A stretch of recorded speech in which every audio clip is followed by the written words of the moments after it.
Hi, theater addicts. I'm Matthias, and I'm in front of the Culch, where I'm going to be reviewing Flute Loops by Devon Moore Music. I'm really excited for this because I'm a big fan of Devon Moore. A couple years ago I saw her show Berlin Waltz, which was a dramatization of her exploration of the path through Berlin, where the Berlin Wall once stood. So that was really moving and very powerful.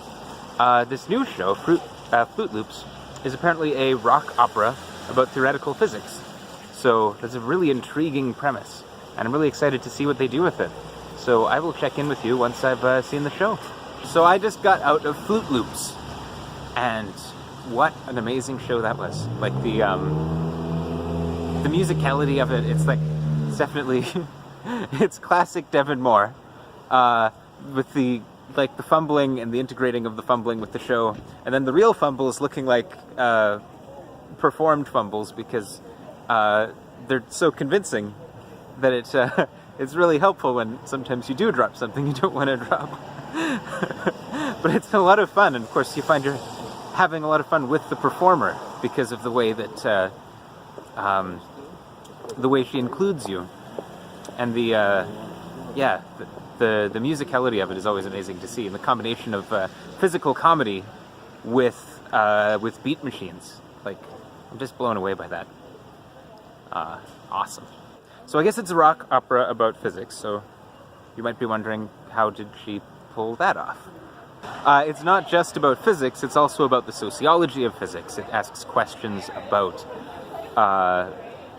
the technological implications of new discoveries and why we explore physics and other questions.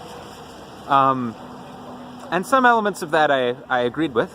Other ones, being passionate about science myself, I found kind of upsetting. So there was a message to it, or at least an implication, that the reason that we explore scientific questions is simply to forget that time is passing, and the show was sort of comparing that to things like the mindless consumption of Netflix or pop bands. I didn't care for that so much.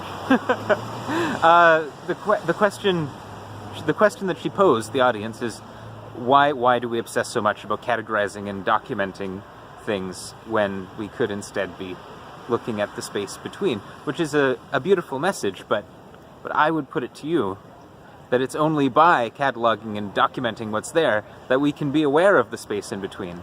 There's a kind of majesty to the uncertainty of quantum physics, which the show is attempting to portray, which simply wouldn't have been visible to someone living in the Newtonian world, where everything was basically microscopic ball bearings. So this, I think that's part of the fascination of science, how our attempts to corral nature into something pat and compact and comprehensible constantly frustrates our efforts and brings us to higher vistas. To me, it ends up not being so much about trying to settle nature as to get a better view, to be more deeply gobsmacked by it than you could be as a passive observer. So that's my 2 cents on that.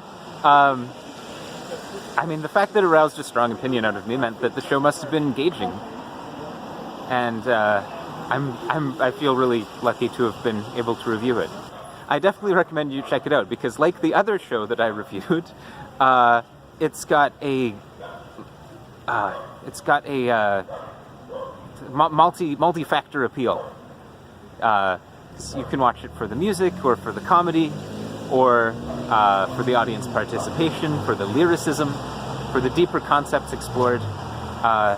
There's just a lot of nourishment in this performance.